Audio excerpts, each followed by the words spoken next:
जैसा कि आप सभी जानते हैं कि सावन के महीने में शिव जी को दूध चढ़ाने पर कई तरह के आर्टिकल आते हैं और कई लोग इसको वेस्टेज बनाते हैं, बताते हैं। लेकिन आज मैं एक ऐसी साइंटिफिक आपके सामने थ्योरी रखूँगा जिससे कि आप भी इस चीज़ को देखकर आश्चर्यचकित हो जाएंगे। फ्रेंड्स, आप में से जो भी अगर फिश एक्वेरियम मेंटेन करते हैं या मछलियों के बारे में कुछ जानते हैं तो उनको मालूम होगा कि मछलियां जो होती हैं वो अपने छोटे बच्चों को खा जाती हैं और एक मछली एक बार में 100 के लगभग बच्चे देती है। तो ये बच्चे होते हैं जैसे ही पहली बारिश होने के बाद, मतलब पहली बारिश से 2-3 बारिश के बीच में, अर्थात कि सावन के महीने में मछलियों के बच्चे होते हैं। अब जैसे आप कोई भी मछली को अगर खाना दोगे तो वो खाना खाएगी, वरना वो अपने बच्चों को खाती रहती है। ये एक नेचुरल सिस्टम है।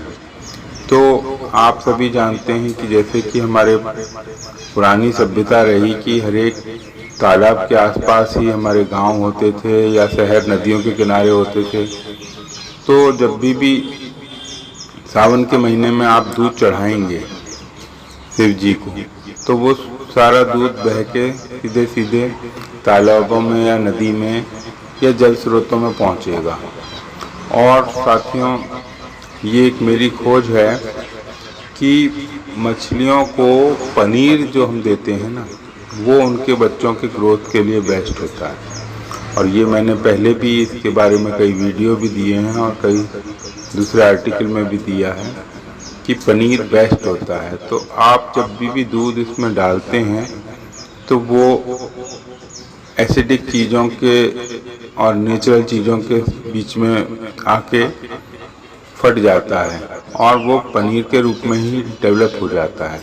और अगर पनीर के रूप में भी डेवलप नहीं होगा तो दूध के रूप में भी वो पार्टिकल्स में कन्वर्ट हो जाएगा। और मछलियों के बच्चे इतने छोटे होते हैं कि वो बड़ी चीज़ों को किसी को नहीं खा सकते, तो वो ये पनीर पार्टिकल्स या दूध के कणों को आराम से खा पाते हैं। प्लस मछलियाँ भी को खा जाती हैं और पानी में एक छोटे कीड़े भी डेवलप हो जाते हैं इससे, जो कि मछलियाँ खा जाती हैं।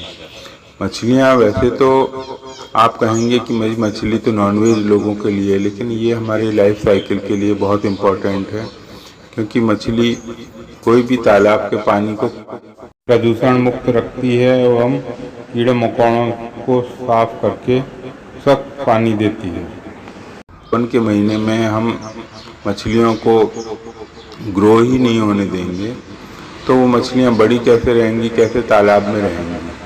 प्लस ये जो फूड चेन जो आपने नाम सुना होगा, ये बच्चों के स्कूल के कोर्स में भी होता है, ये बहुत ही इम्पोर्टेंट विषय है। आज हम वायरस की बात करते हैं या मच्छर की, सब फूड चेन से ही रिलेटेड है।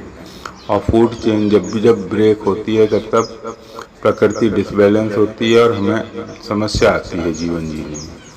तो ये फूड चेन का पार्ट है कि हर चीज़ होनी चाहिए। तो अब ये मछलियाँ जो है, अगर हमारे जो दूध का है वो अगर नहीं हम डालते हैं तो वो पैदा ही नहीं हो पाएंगी और हमारी फूड चेन ब्रेक हो जाएगी। तो जो लोग कहते हैं कि शिव जी को दूध चढ़ाने से दूध वेस्ट होता है, तो ये बिल्कुल अब आप समझ गए होंगे साइंटिफिक रूप से कि अगर हम दूध नहीं चढ़ाते हैं उस दौरान तो वो मछलियाँ मर जाएंगी, ग्रो ही नहीं हो पाएंगी और हमारा जो जीवन चक्र है उसका लाइफ थिंग्स का वो पूरा ब्रेक हो जाएगा। क्योंकि मछलियों के अंडे बहुत ही बारीक होते हैं, इतने बारीक होते हैं कि वो ऑपरेशन के टाइम में ऑपरेट तक हो जाते हैं। तो ये जो छोटे जीव होते हैं, ऐसे ही मछली के बच्चे भी बहुत छोटे होते हैं।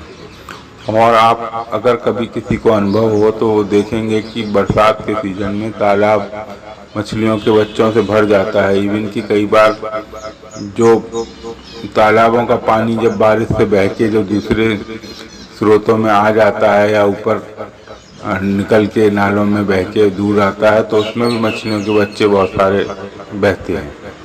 तो ये एक बहुत बड़ा खुलासा है। इसका साइंटिफिक रीज़न मैंने आपको बताया।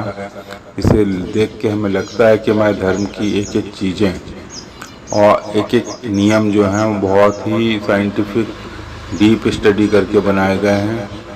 और इसका ये जानकारी मैं देते हुए अपने आप को गौरवान्वित महसूस करता हूँ, और आपको भी गर्व होगा ये सब सुन के कि किस तरह साइंस से जोड़कर हमने अपने धर्म के चीज़ों को किया हुआ है।